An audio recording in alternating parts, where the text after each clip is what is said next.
My name is Shirley, and I never thought I would get caught up in a family drama that would change my life forever. At 31, I was living a pretty normal life in the city. For the last 6 years, I worked as a secretary at Global Tech, a large company downtown. The job wasn't exciting, but it paid the bills for my small rented apartment. On weekends, I would escape by going to dance classes, losing myself in the music and forgetting about the stack of paperwork waiting for me on Monday. It wasn't much, but it was my life, and I was okay with it. Family, though, was a different story. I had a younger sister, Olivia, who had always been the favorite. From the moment she was born, our mom treated her like she was the most special thing in the world. Dad just went along with whatever mom wanted. It was always about Olivia. I tried not to feel bitter, but it was hard not to feel like I was invisible in my own family. As the years passed, the gap between us grew wider. We didn't talk on the phone as much, and visits became even rarer. I would see pictures on social media of family events that I was invited to, with Olivia always in the center, smiling with her parents. It hurt, but I told myself that focusing on my own life was better. That's why I nearly dropped my phone when I saw Mom's number on my screen one Thursday evening. I hesitated before answering, preparing myself for whatever drama might be on the other end. "Shirley, it's your mother." Her voice crackled through the speaker. "Hi, Mom," I replied, trying to keep my voice calm. "Is everything okay?" "Your father wants to see you," she said, getting straight to the point. "Can you come to the house this weekend? Monday at 4 p.m., don't be late." And with that, she hung up. I stared at my phone, feeling a mix of emotions inside me. What could be so important that Dad wanted to see me after all this time? Part of me wanted to ignore the invitation to protect myself from the disappointment I knew was coming, but curiosity got the better of me. I decided to go, if only to find out what was happening. As I stood outside my parents' expensive home that Monday, I took a deep breath. The house looked just the same as always, a symbol of my parents' success, and a reminder of the life I never quite fit into. I rang the doorbell, half expecting no one to answer, and half hoping no one would. The door opened, and there stood my mother, her face showing polite indifference. "You're here," she said, stepping aside to let me in. Everyone was in the living room. My father sat there, looking pale and tired. My sister Olivia and her husband Kevin were also there. The room was filled with tension, with unspoken words and hidden motives hanging in the air. I sat on the edge of an armchair, feeling like a stranger in my own family home. Up close, I noticed how old Dad looked. His skin was pale, almost see-through, and his eyes seemed sunken. A chill ran down my spine as I realized this wasn't just a regular family gathering. "I've got something to tell you all," Dad began, his eyes sweeping across the room. "I'm terminally ill. The doctors say I don't have much time left." The words hit me like a punch in the gut. I gasped, tears filling my eyes. Despite the strained relationship we had, I loved my father, and the thought of losing him was unbearable. "Daddy," I choked out, reaching for his hand. He squeezed mine weakly, a sad smile on his face. Olivia let out a loud sob, burying her face in her husband's shoulder. Mom sat there, expressionless, her lips pressed into a thin line. I wondered how long they had known, and how long they had kept this from me. "There's more," Dad said, his voice getting stronger. "I've made some decisions about my will." The room went silent. Even Olivia's sobs quieted as everyone leaned in to listen. "Lauren," Dad said, looking at Mom, "you get the apartment in the city." Mom nodded, as if she expected this. "Olivia, the house will be yours." Olivia's eyes lit up, a smile breaking through her tears. Then Dad turned to me, and I saw a determination in his eyes that I'd never seen before. "Shirley," he said, "I've decided to leave you my savings, all of it. $600,000. For a moment, I couldn't breathe. $600,000? It was more money than I had ever imagined having, but more than that, it felt like he was finally acknowledging me, a way of making up for years of being overlooked. The silence that followed was heavy, and then all hell broke loose. Olivia jumped to her feet, her face twisted with anger. "Dad, that's not fair. Shirley's barely part of this family anymore. She doesn't deserve it." Mom glared at me as if I had somehow planned this. Samuel, you need to cut her out of the will now, she hissed. I sat there, shocked, as my mother and sister attacked me with their words. Then Dad slammed his fist on the coffee table, the sound echoing through the room. Enough, he shouted, his face red with anger. This is my decision, and I won't change it. He turned to Mom, his eyes burning with intensity. Lauren, I've been under your control for too long. I've neglected Shirley because of you, and it stops now. The room fell silent again. I looked at my father, seeing him in a new light. For the first time, he was standing up for me. Dad turned to me, his anger softening into sadness. Shirley, can you ever forgive me? I've been a terrible father to you. Tears streamed down my face as I moved toward him, wrapping my arms around his frail body. I forgive you, Dad, I whispered. I love you. We held each other for a long time, years of pain and misunderstanding melting away. When we finally let go, Dad looked exhausted. I need to rest now, he said, slowly getting to his feet. Shirley, thank you for coming. As Dad left the room, the atmosphere changed. Mom stepped forward, her face filled with barely hidden fury. Listen here, Shirley. You need to do the right thing and give up your share of the inheritance. No, I said, my voice stronger than I felt. I won't give it up. Dad wants me to have it, and I'm going to respect his wishes. Olivia's face twisted with anger as she stepped closer, jabbing her finger at my chest. You'll regret this, Shirley. Mark my words. Over the next 3 weeks, my phone buzzed constantly with messages from Mom and Olivia, each one demanding that I give up the inheritance. Their tone grew more hostile and threatening with each message. I ignored them all, focusing on my work and my dance classes, trying to find some sense of normalcy. Then, on a gray Thursday morning, I got the call I had been dreading. Dad had passed away in his sleep. The funeral was a blur of black clothes and somber faces. Mom and Olivia put on a show of grief, wailing dramatically and clutching each other. I noticed Olivia wearing a ridiculously expensive necklace and bracelet, the diamonds catching the light as she dabbed at her dry eyes. After the service, we gathered at the house. I watched with disgust as Olivia made a big show of removing her jewelry and carefully tucking it into her purse. As the last guests left, I started gathering my things, eager to get away.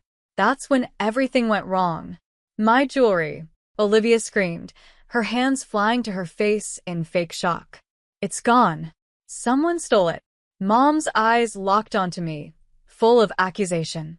Well, isn't it convenient that the only person here all day is the one who stands to gain so much? I felt the blood drain from my face as I realized what they were doing. They were setting me up. You can't be serious, I stammered. I didn't take anything. Olivia's husband stepped forward, his voice dripping with fake concern. Then you won't mind showing us what's in your purse, right, Shirley? I clutched my bag tighter, my mind racing. I knew I was innocent, but I had a bad feeling that wouldn't matter. No, I said firmly. I don't have to prove anything to you. Olivia's husband pulled out his phone. Then you leave me no choice. I'm calling the police. As he dialed, I saw a triumphant smirk flash across Olivia's face. In that moment, I realized just how far they were willing to go to get what they wanted. I stood frozen, my heart pounding, as 4 officers entered the house. Olivia immediately started a tearful story about her stolen jewelry, playing the part of the grieving daughter who had been victimized on the day of her father's funeral.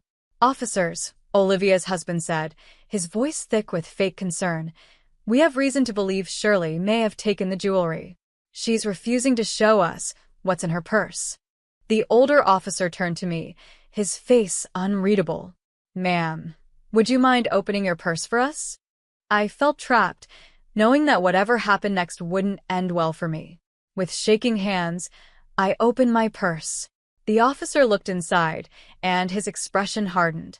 Ma'am, I'm going to have to ask you to come with us, he said, pulling out Olivia's necklace and bracelet from my purse. The world seemed to spin. This is impossible, I stammered. I didn't take these. I'm being set up. But my protests were ignored. Mom and Olivia started shouting, calling me a thief and a liar, hurling insults that cut deeper than any knife. As the officers led me out, I caught a glimpse of Olivia's smug smile hidden behind her hand as she pretended to cry. At the police station, I sat in a cold, bare interrogation room, still wearing my funeral clothes, trying to make sense of what had just happened. Hours passed, and then the door opened. To my surprise, it wasn't a police officer who walked in, but my mother. She waved off the officer standing guard, insisting she speak to me alone. As soon as the door closed behind her, Mom's attitude changed completely. The grieving widow was gone, replaced by a cold, calculating woman I hardly recognized. "Listen carefully, Shirley," she hissed, leaning in close. "You have one chance to fix this mess. Give up the inheritance, sign it over to Olivia, and all of this will go away, the charges, the scandal, everything." I stared at her, disbelief mixing with a growing sense of betrayal. "You set me up? Your own daughter?"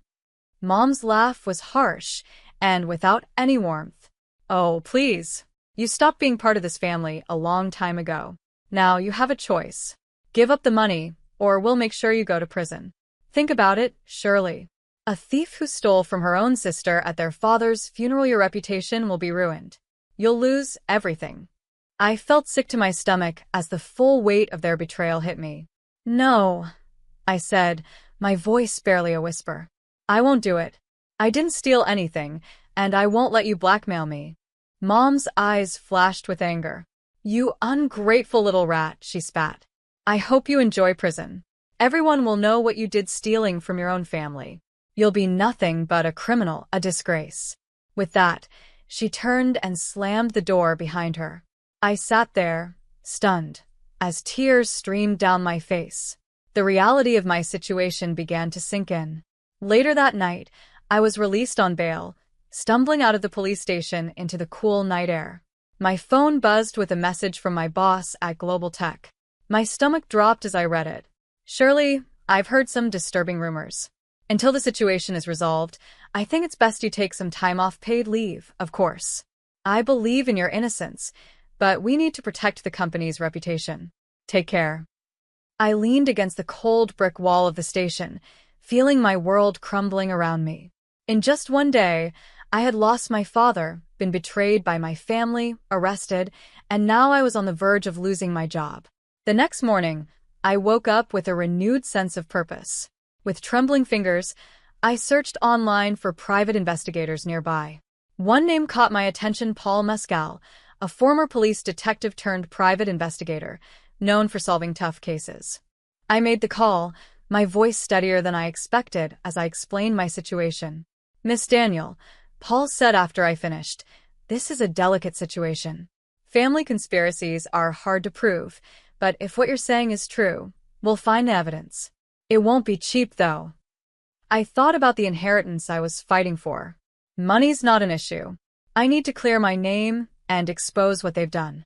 The last weeks were a blur of secret meetings with Paul, anxious waiting, and sleepless nights. I threw myself into my dance classes on weekends, desperate for any distraction from the constant worry. My phone stayed silent, no calls from work, no more threats from my family. The silence was almost worse than the conflict. Then, one rainy afternoon, my phone rang. It was Paul. "Shirley," he said, his voice serious, "I've got news, but you're not going to like it." My heart sank. "What is it, Paul?" He sighed.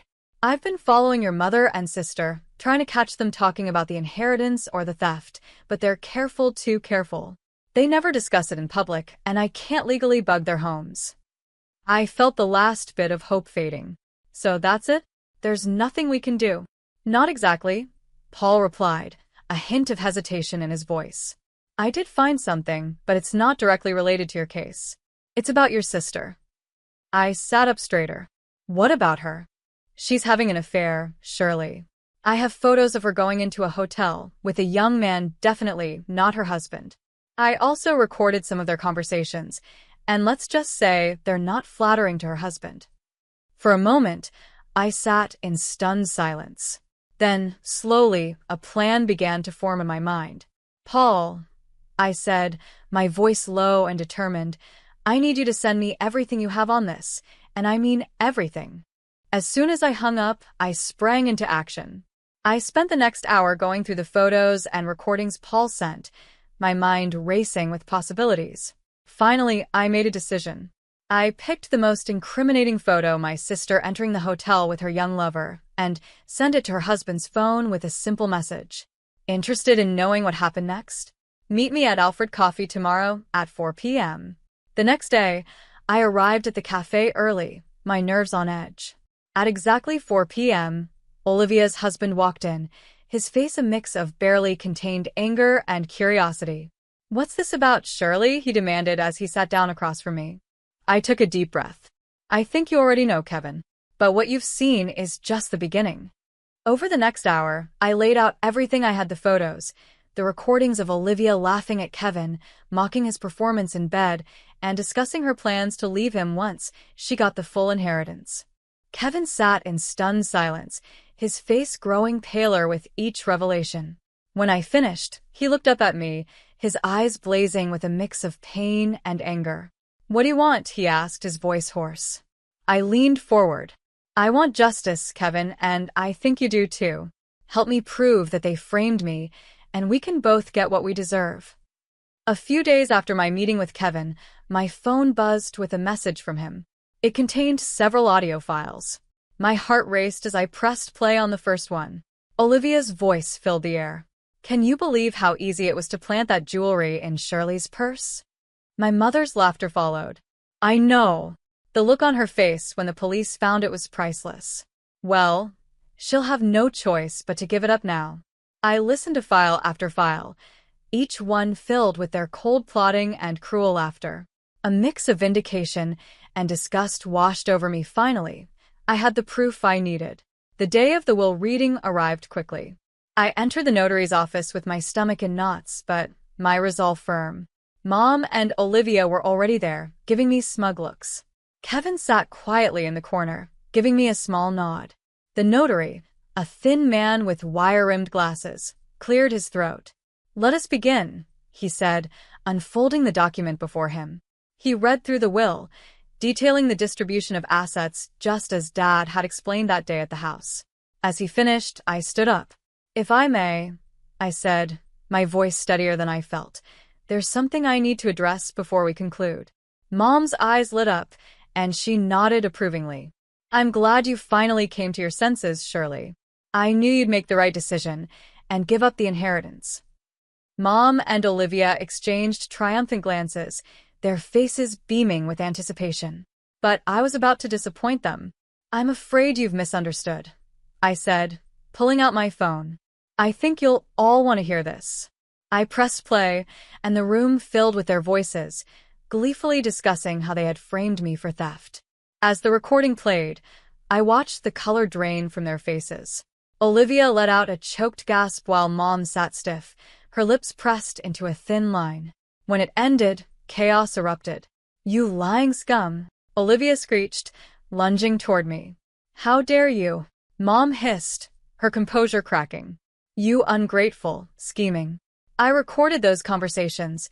Kevin suddenly spoke up, his voice cutting through the commotion. The room descended into madness. Olivia was screaming at Kevin, Mom was hurling insults at me, and I stood there, watching it all unfold. Silence. The notary's voice boomed, startling us all into quiet. "This is a legal proceeding, not a circus. Everyone will calm down this instant, or I'll have you all removed." As the notary's words echoed through the room, a heavy silence fell. It was broken by Kevin, who stood up abruptly, his face a mask of barely contained fury. "Since we're airing dirty laundry," he said, his voice trembling with anger, "I have something to add." He reached into his jacket and pulled out a photograph, slapping it down on the table in front of Olivia. Olivia's face went pale as she stared at the image. It showed her entering a hotel with a man who was definitely not her husband. "I know everything, Olivia," Kevin spat. "Your affair, your lies, all of it. I'm filing for divorce, and thanks to our prenup, you won't see a penny. In fact, you'll be paying me compensation for your infidelity." Olivia's mouth opened and closed like a fish out of water, no words coming out. Mom looked between Olivia and Kevin, her expression a mix of shock and dawning horror as she realized their carefully constructed world was falling apart. Suddenly, the door to the notary's office swung open, and 4 police officers walked in, their faces stern. "Lauren and Olivia Daniel?" one of them asked, though it was clear he already knew who they were.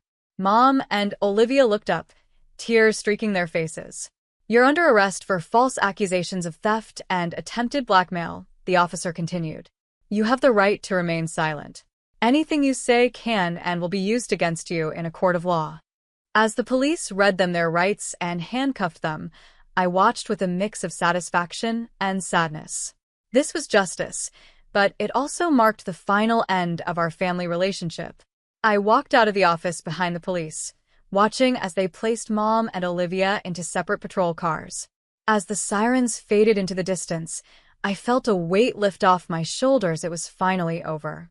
Taking out my phone, I dialed a familiar number. Shirley, my boss's voice came through, sounding concerned. "Is everything all right?" "Better than all right," I replied, a smile in my voice. "I can explain everything now. The accusations against me were false, and I have proof." I gave him a quick rundown of what had happened. As I finished, I heard him let out a low whistle.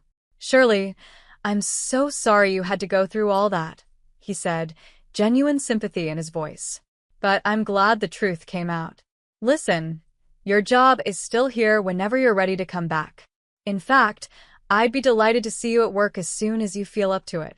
The weeks following the confrontation at the notary's office were a whirlwind of legal proceedings and life-changing decisions. As the truth came to light, the charges against me were quickly dropped. The relief I felt was indescribable, like a heavy burden I had been carrying for months was suddenly lifted. But for Mom and Olivia, the nightmare was just beginning. They faced charges of false accusation and attempted blackmail. The trial was swift and damning, with the recorded evidence leaving no room for doubt. In the end, they were found guilty on all counts. The judge, a stern-faced woman with piercing eyes, looked down at them from her bench. In addition to the criminal penalties, this court orders Lauren and Olivia Daniel to pay substantial damages to Shirley Daniel for emotional distress and damage to her reputation. The fine was staggering.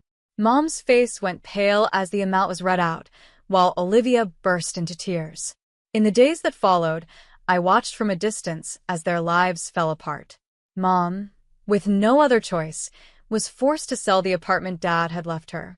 It was a beautiful place in the heart of the city, but now it slipped from her grasp, the proceeds going straight to me as part of the damages. Olivia's situation was even more dire. The house she had been so proud of inheriting had to be sold to cover her part of the fine. I couldn't help but feel a small sense of satisfaction as I remembered Olivia's smug face the day Dad announced his will. But Olivia's troubles didn't stop there. True to his word, Kevin filed for divorce and demanded the compensation outlined in their prenuptial agreement for her infidelity. What little money was left from the sale of the house went straight to him. In just a few short months, Mom and Olivia lost everything: their comfortable lives, their social standing, their financial security. All of it was gone. They were left with nothing but the consequences of their own actions. As for me, I found myself in a position I'd never imagined. With the inheritance from Dad and the damages from Mom and Olivia, I had more money than I knew what to do with. After much thought, I decided to buy a beautiful apartment in a quiet part of town. It was everything I had ever wanted in a home: spacious, bright, and most importantly, it was mine. The rest of the money I invested carefully. I spent hours researching, consulting with financial advisors, and making smart decisions. My goal was to ensure a steady income for years to come, to build the security I had always longed for. As I stood in my new apartment, looking out over the city skyline, I reflected on the turbulent journey that had brought me here: the pain, the betrayal, the fight for justice. It had all led to this moment. I thought of Mom and Olivia, now struggling to make ends meet. Part of me felt sorry for them, but a larger part knew they were facing the consequences of their own choices. They had tried to take everything from me, and in the end, they lost it all themselves. My phone buzzed with a message from my boss, confirming my return to work next week. I smiled, looking forward to getting back to normal, or rather, my new normal.